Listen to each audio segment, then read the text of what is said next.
Assalamualaikum warahmatullahi wabarakatuh. Sahabat, ini adalah channel yang membahas tentang sejarah Islam.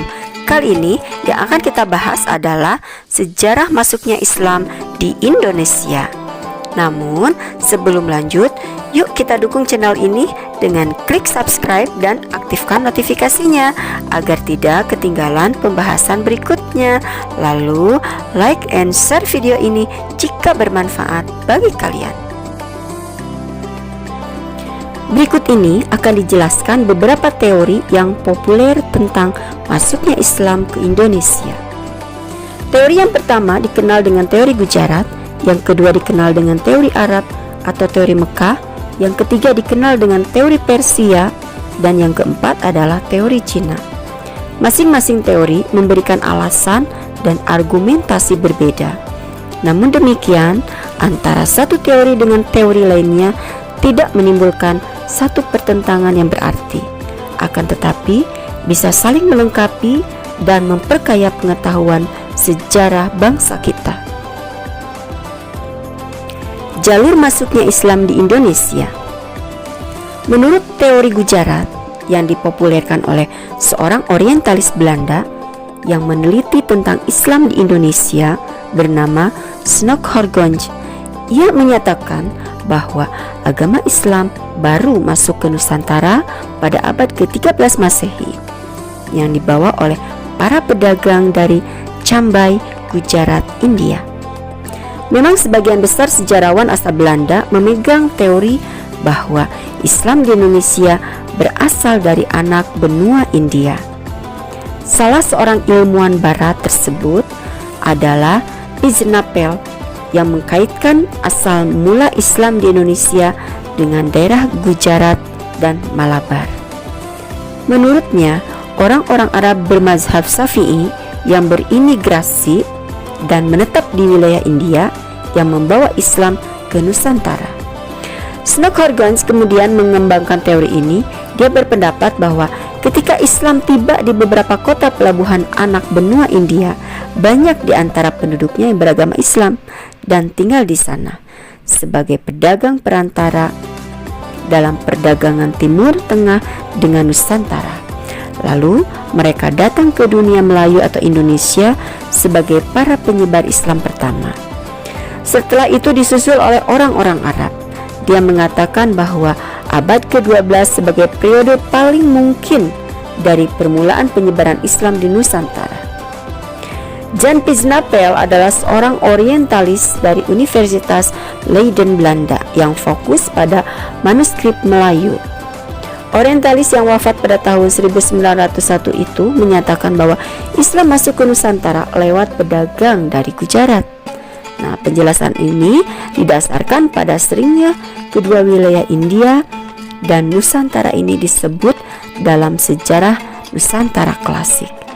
Dalam penjelasan lebih lanjut, Piznapel menyampaikan logika terbalik, yaitu bahwa meskipun Islam di Nusantara dianggap sebagai hasil kegiatan orang-orang Arab, tetapi hal ini tidak langsung datang dari Arab, melainkan dari India, terutama dari pesisir barat, dari Gujarat dan Malabar.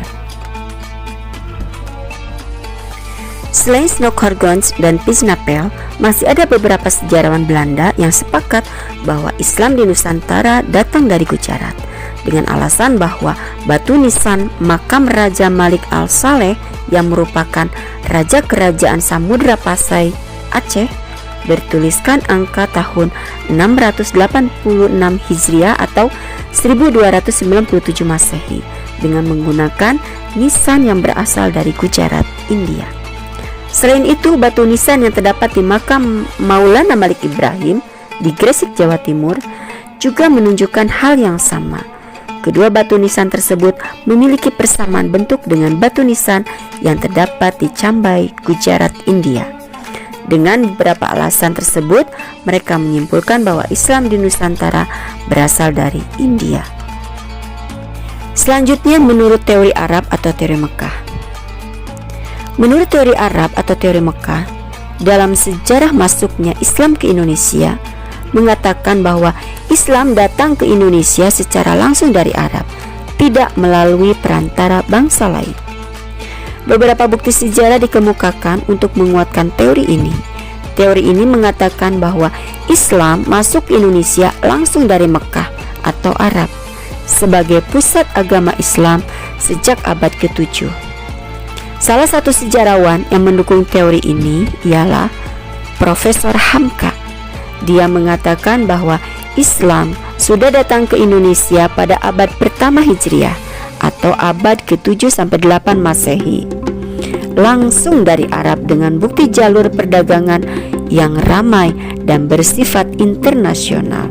Sudah dimulai melalui Selat Malaka yang menghubungkan dinasti Tang di Cina, Asia Timur, Sriwijaya di Asia Tenggara, dan Bani Umayyah di Asia Barat.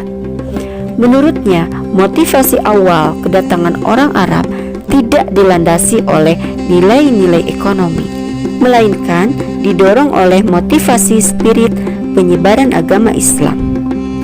Dalam pandangan Hamka, jalur perdagangan antara Indonesia dengan Arab telah berlangsung jauh sebelum tarikh Masehi. Hamka berpendapat bahwa tahun 625 Masehi berdasarkan sebuah naskah Tiongkok yang dicatat oleh pendeta Buddha yang melakukan perjalanan dari Canton menuju India.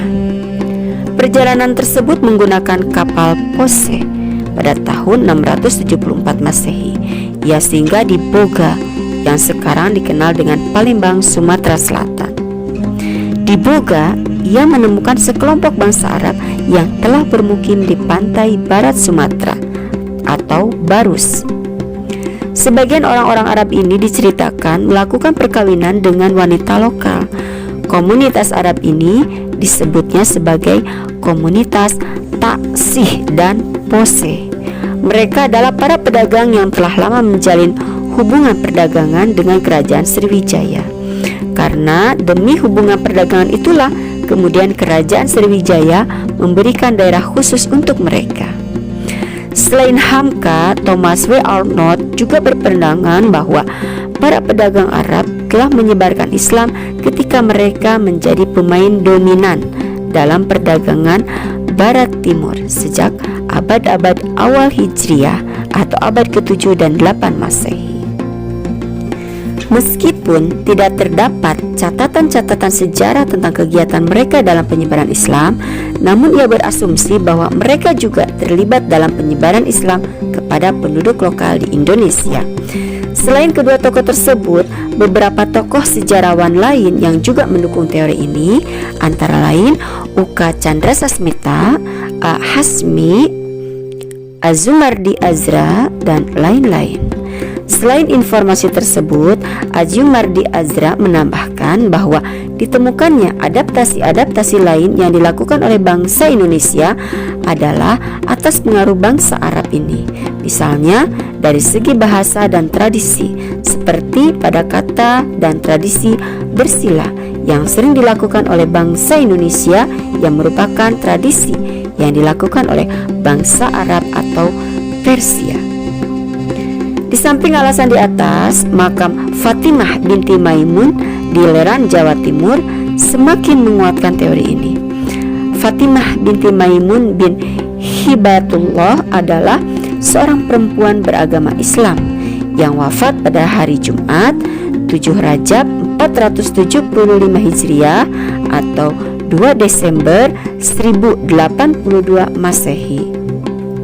Selain argumen di atas, Azumardi menjelaskan lebih lanjut tentang masuknya Islam ke Nusantara. Menurut Azumardi, Islam datang di Nusantara pada abad ke-7 Masehi, namun baru dianut secara terbatas oleh para pedagang Arab yang berdagang di Nusantara, dan baru mulai tersebar dan dianut oleh masyarakat Nusantara pada abad ke-12, yang disebarkan oleh para sufi pengembara yang berasal dari Arab. Alasan ini dikuatkan oleh corak Islam awal yang dianut oleh masyarakat Nusantara adalah Islam bercorak sufistik, karena pada masa Al-Ghazali, yaitu pada dinasti Abbasiyah, muncul sufi-sufi pengembara yang bertujuan untuk menyebarkan Islam tanpa pamrih. Maka sufi-sufi inilah yang disinyalir datang dan menyebarkan Islam di Nusantara. Teori Persia. Pencetus teori Persia ini adalah Husain Jayadiningrat.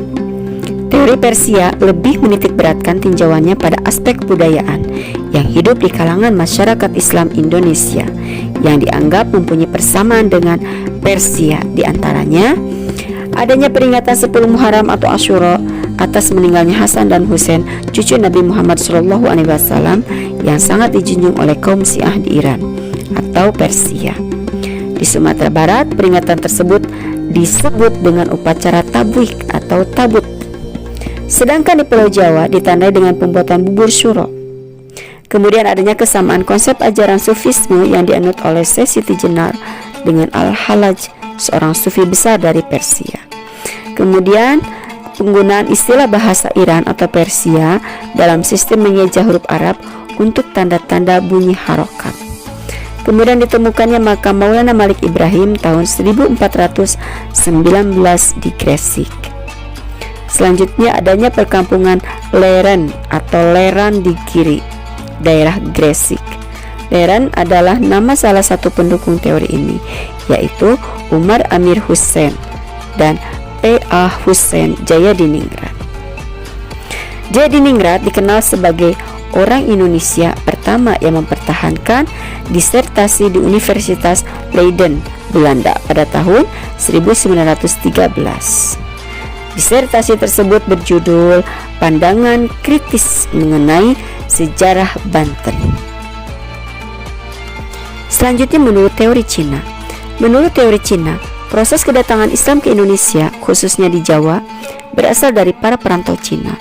Menurut teori ini, orang Cina telah berhubungan dengan masyarakat Indonesia jauh sebelum Islam dikenal di Indonesia. Pada masa Hindu-Buddha, etnis Cina atau Tiongkok telah berbaur dengan penduduk Indonesia, terutama melalui kontak dagang.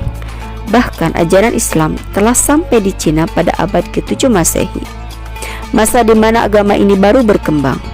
Sumanto Al-Qurtubi dalam bukunya Arus Cina, Islam, Jawa menyatakan, menurut kronik atau sumber luar negeri, pada masa dinasti Tang, yaitu pada tahun 618 sampai 960 di daerah Kanton, Zhangzhou, Huangzhou, dan pesisir Cina bagian selatan telah terdapat sejumlah pemukiman Islam.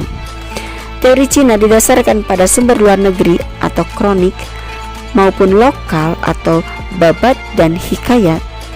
Bahkan menurut sejumlah sumber lokal tersebut ditulis bahwa raja Islam pertama di Jawa, yakni Raden Fatah dari Bintoro, Demak, merupakan keturunan Cina. Ibunya disebutkan berasal dari Campak, Cina bagian selatan atau sekarang termasuk Vietnam. Berdasarkan sejarah Banten dan hikayat Hasanuddin, nama dan gelar raja-raja Demak beserta leluhurnya ditulis dengan menggunakan istilah Cina seperti Cek Kokpo, Jin Bun, Cek Bancun, Cun Ceh, serta Cu Cu. Nama-nama seperti Munggul dan Muhul ditafsirkan merupakan kata lain dari Mongol, sebuah wilayah di utara Cina yang berbatasan dengan Rusia. Bukti-bukti lainnya adalah masjid-masjid tua yang bernilai arsitektur Tiongkok yang didirikan oleh komunitas Cina di berbagai tempat, terutama di Pulau Jawa. Pelabuhan penting sepanjang abad ke-15 seperti Gresik misalnya, menurut catatan-catatan Cina, diduduki pertama-tama oleh para pelaut dan pedagang Cina. Daerah yang mula-mula menerima agama Islam adalah pantai barat Pulau Sumatera. Dari tempat itu, Islam kemudian menyebar ke seluruh Indonesia. Beberapa tempat penyebarannya adalah pesisir Sumatera bagian utara di Aceh, Pariaman di Sumatera Barat, Gresik dan Tuban di Jawa Timur, Demak di Jawa Tengah, Banten di Jawa Barat, Palembang di Sumatera Selatan, Banjar di Kalimantan Selatan, Makassar di Sulawesi Selatan, Ternate, Tidore, Bacan, dan Jailolo di Maluku. Kemudian Sorong di Irian Jaya. Pada dasarnya, semua teori di atas masing-masing memiliki kelemahan dan kelebihan tersendiri. Tidak ada kemutlakan dan kepastian yang jelas dalam masing-masing teori tersebut. Menurut Azumardi Azra, sesungguhnya kedatangan Islam ke Indonesia datang dalam kompleksitas, artinya tidak berasal dari satu tempat, peran kelompok, tunggal, dan tidak dalam waktu yang bersamaan.